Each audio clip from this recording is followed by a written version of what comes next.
Oh hi, you scared the crap out of me. I know I shouldn't try to start every single video with "this has been a long time coming," but this video is genuinely kind of late based on what I was projecting. I was house sitting for a while and had some drama going on in my personal life, though, to be fair, I guess addressing all of you like a massive audience is a little hyperbolic, given that, statistically, you, dear viewer, might not even exist, and that's terrifying. As a follow-up from my last video, I'm still having no luck with Callisto Protocol, which is borderline unplayable. The only place where you Christ. I was wondering if my PC just couldn't cut it, but I'm sure this will become a recurring gag for future videos after they release more updates and it still doesn't work. I bought the game in December, man. I just want to play the silly Transformers guy game. You know what? No, I'm not going to reduce him to his role in Transformers. Let's see what else Josh Duhamel's been in. Oh. Oh no. Anyways, where was I? Oh yeah, Apsulov, the game I'm here to talk about.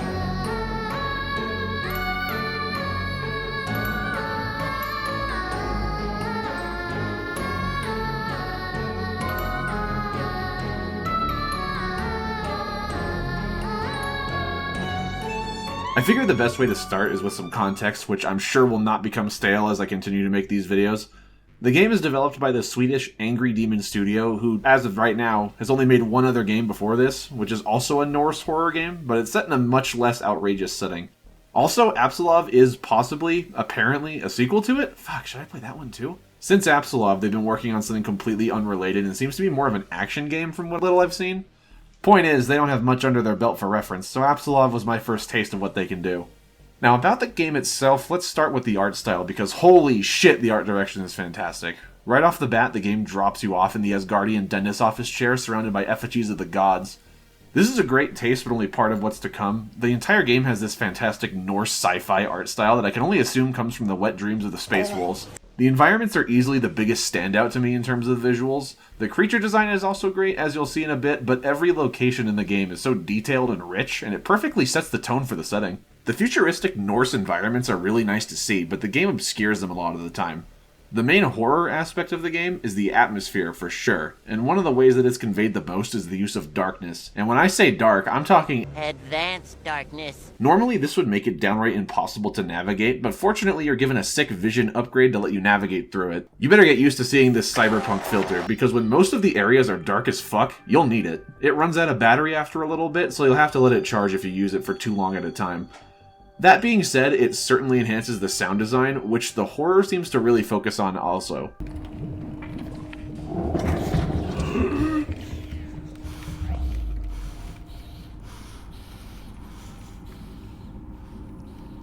What the fuck?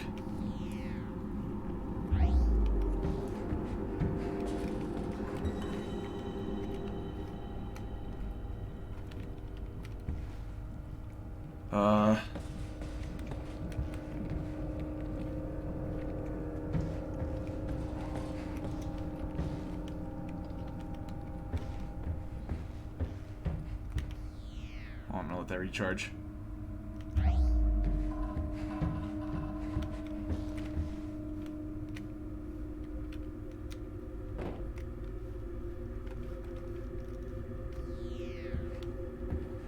Okay. Oh, that's a... Okay. Good sound design is something I will always praise or otherwise never shut up about, and Apsulov uses it to its advantage to really drive home the atmosphere. You spend a lot of time in the game crawling through vents and other tight spaces, so whenever you hear a sound it really makes you feel trapped, which I think was good. There are only like 1 or 2 jump scares overall, with only one being really memorable to me because it just kind of came out of nowhere.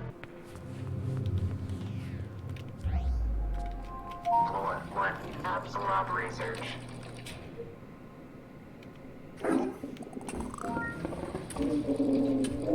Whoa! Oh, Jesus Christ. Oh, that scared the shit out of me. Another example of just something that I personally enjoyed are the sounds made by the Yggdrasil roots when you get too close. It's so visceral and organic, it's pretty damn excellent. Whoa, whoa, whoa, what the fuck? Ugh. Going back to the sound of the game overall, I gotta say that I absolutely love the soundtrack of this game. Even the main menu theme is fantastic. Here, have a little listen for yourself.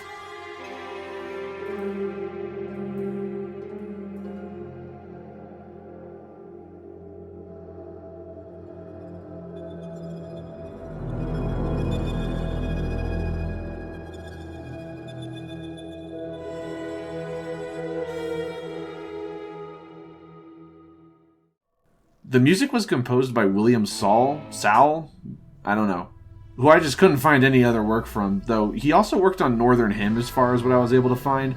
But to be fair, information about either game is kind of hard to parse through on Google. The music perfectly blends the sci-fi and Viking elements together, just like the environments, and perfectly accents the setting as a whole. Whenever I talk about a specific slice of the game, I'll probably let some of the music play to really hammer that home. The voice acting is also really good. There's only a few voice actors in the game overall, but every single one does a great job.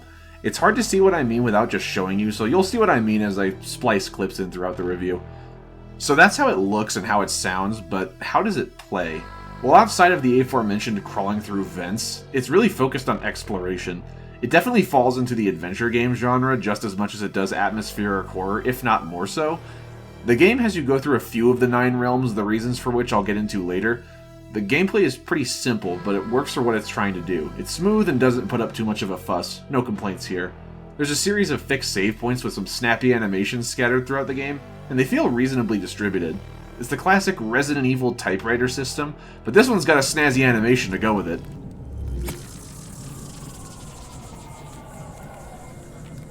Yeah, that's nice. As far as the adventure game elements go, there's a decent amount of exploration to get keycards for door access, which will have you go to a good amount of unique places, as well as being a delivery for the plot coupons you'll be cashing in for the main story. Speaking of the story, some of the gameplay is introduced as it progresses, so I'll give you a quick rundown before I get into any major spoiler territory. I went into this completely blind, as I try to do with every horror experience for maximum effect, and I also recommend that, but here's the long and short of it. You play as Alice, who wakes up in the aforementioned dentist chair being roasted constantly by the robotic torture chandelier operating on you. I can't understand you before your thought has been applied, so stop talking. Oh my god, you don't have to fucking be so mean to me. That happens because you are useless to me, and I would be forced to reuse the worthless hunk of me. Not even worthy of being incinerated. Anyway, you're given your voice back and are allowed to stand up and pick the rune that gels with you the most. I picked one at random because my stupid amoeba brain thought it was going to be a puzzle, but it's apparently a bit of a reveal if you get the answer right. But I won't say anything. Like I said, spoilers are coming later.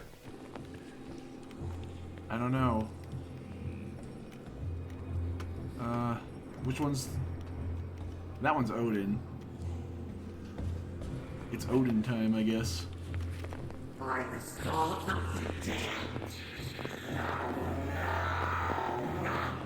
I refuse to believe it. Stop. This is all that I have created. A goodness of this forgotten world history. I don't... I'm gonna abridge the story section a bit, but here are the broad strokes from this point. Eventually, you're let off the hook to explore while the machine voice fucks off, though he swears he'll be back. Oh, okay. Dog, I'm sorry. I'm sorry, dog. I'm sorry, oh my god, I'm sorry. Ah! Please don't be able to crouch. Oh, thank god. Oh, shit. Oh, fuck. Okay.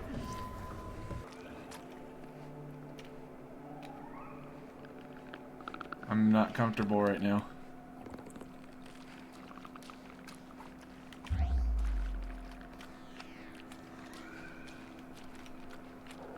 Is that the Aurora Borealis? Oh shit, oh fuck. Oh shit, oh fuck.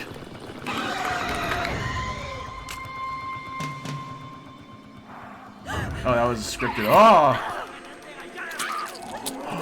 Oh my god.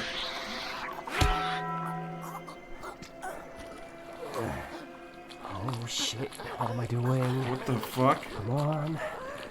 Just a little bit further. It's revealed that the facility you woke up in is called Boar Corp, and you eventually meet the company's CEO, Dr. Henrik Anderson, after you're disarmed in Helheim. He's the jittery scientist who's just a little stressed out. He and his wife, Dr. Sarah Anderson, are on comms throughout the game from here, and exposit most of the major story beats when completing milestones throughout the game. I've played a lot of games and watched a lot of movies, and could have sworn that this jumpy motherfucker was gonna betray me the first chance he could, but he seems chill for the moment. Who are you? What's going on? I'm Henrik Anderson, the CEO of Boar Corp. The voice I need you're that special hearing is hand. My wife, Sarah. She's up on the surface now. Unfortunately, You and I are stuck down here. the things happening down there are happening up here as well. And it's getting worse by the minute. What did you do to me? I brought you back from Helheim. Henrik, calm down. The journey to save her almost killed you. I don't want to lose you. Anyways, the couple rearms Alice with Yarn Graper, if I'm pronouncing that right, a cyborg arm that serves as your only form of attack and is just overall rad as fuck.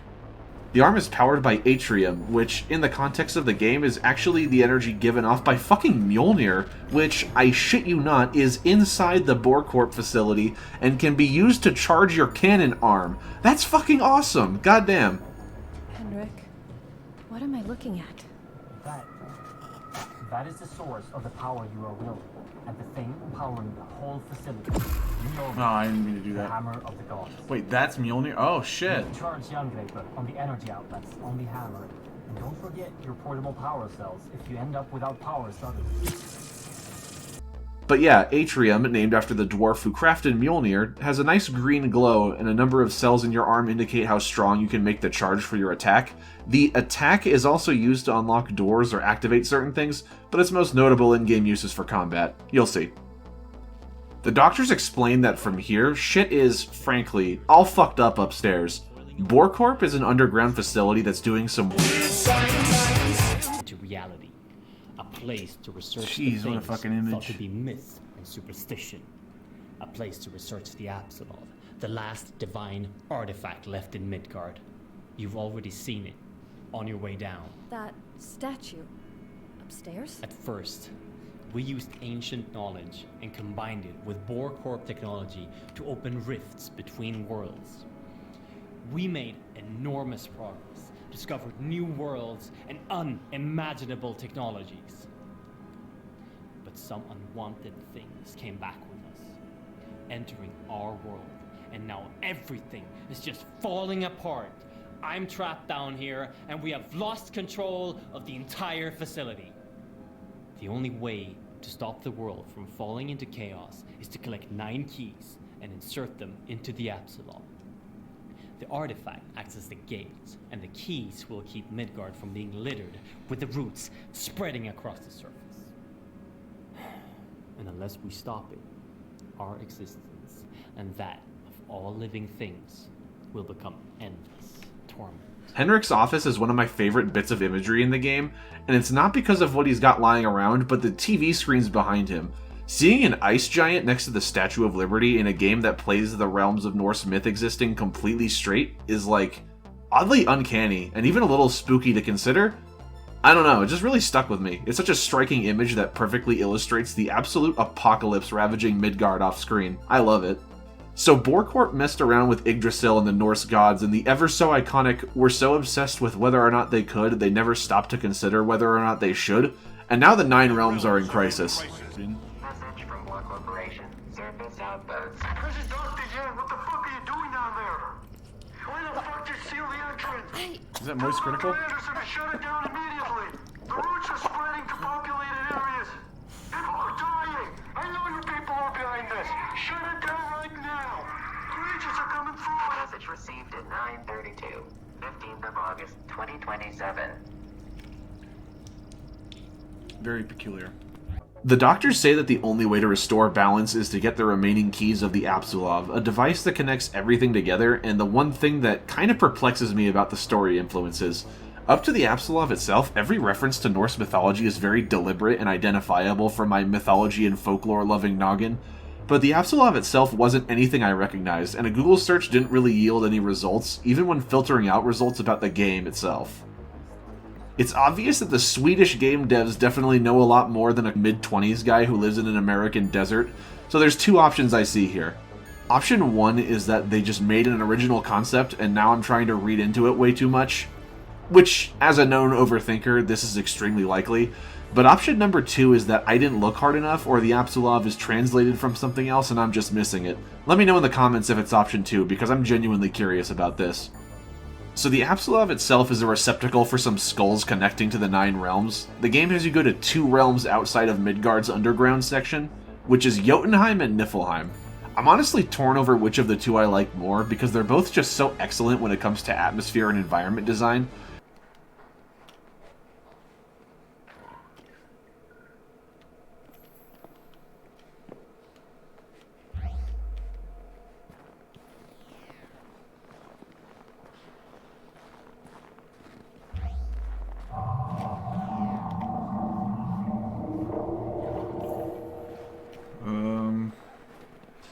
I assume that's some sort of, Jotun, but... Oh, God.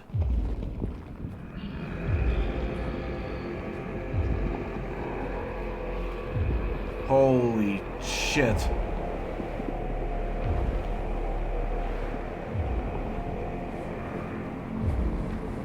Oh my God.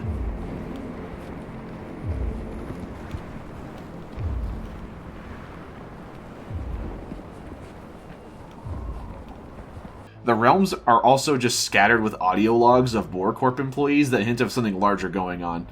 Those deer people from earlier in the game, that's mentioned in there, but like I said, I'll get to spoilers later.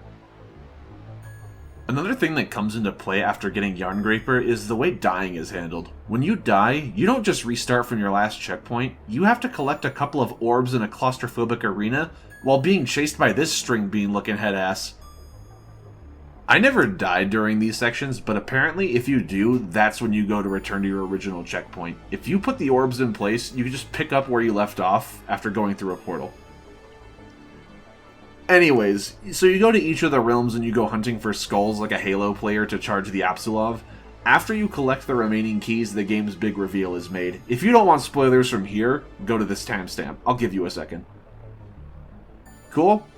Alright, well here's the thing. Sarah, who has been off-screen this whole time, is actually the villain from Son of the Mask himself, Loki, complete with a big green mask and everything. Now I know what you're thinking. Loki being the villain is a big reveal? Are you serious? This is Loki we're talking about. And yeah, usually it's to be expected that the lanky green fuck is behind all the conflict in these Norse myth stories, but the actual way he's officially brought into the fold is really cool to me and caught me off guard. Henrik?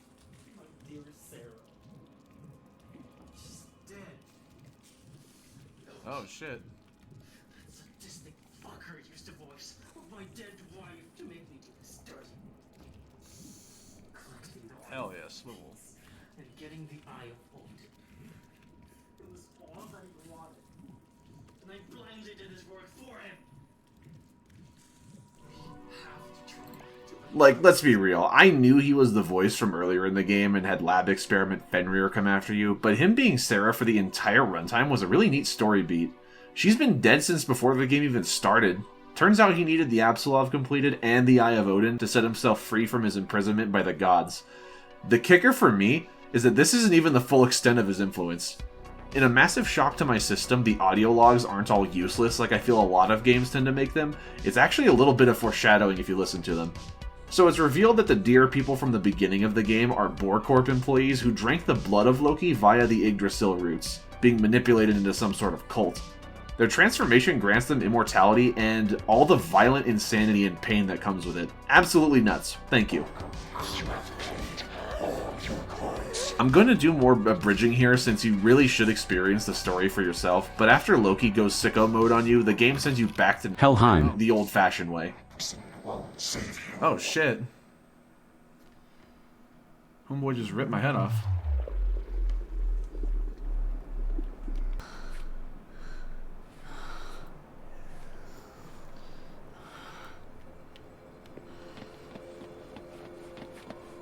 Holy fuck, this place looks insanely cool.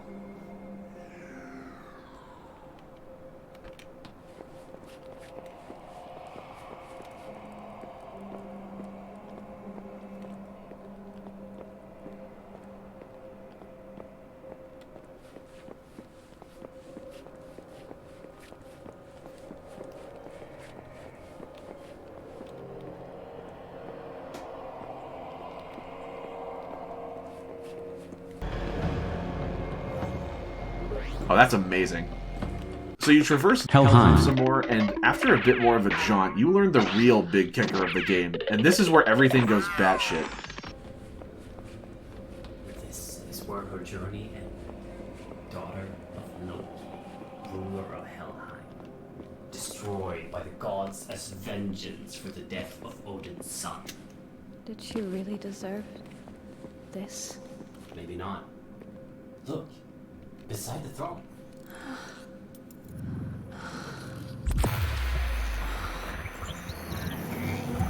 Oh shit. Did you just... How does it feel? My arm is cold. I can barely feel it. Yangre just absorbed the energy in the scythe and melded it with the atrium. This shouldn't be possible on this. By the gods, your body truly has the essence of hell inside. You're half god, whose power has been returned to you. The power to draw strength from death.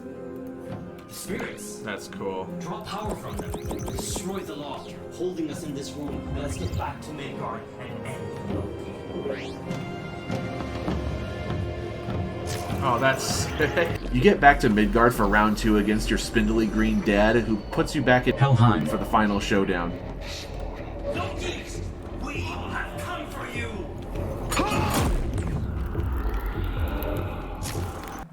Should be fine. Struggle for nothing. What do they even have up there? Only gnawing sense of belonging. We stand at best. You bring nothing but suffering. Suffering is what they deserve. You're not going to leave this place, Loki. But you don't seem to understand, my dear. Oh god. Where he turns into a Resident Evil boss, complete with the shoot the glowing eyes damage method. It's fine, pretty good even, considering you only have one attack type. When you beat Loki, he, in a completely typical move, offers a deal to try and weasel out of getting his ass kicked. He says that if you join him, you can rule all the new, messed up world as father and daughter. Henrik, who I forgot to mention is a soul orb now, thinks that this is ridiculous, and you can agree with whichever one you feel like.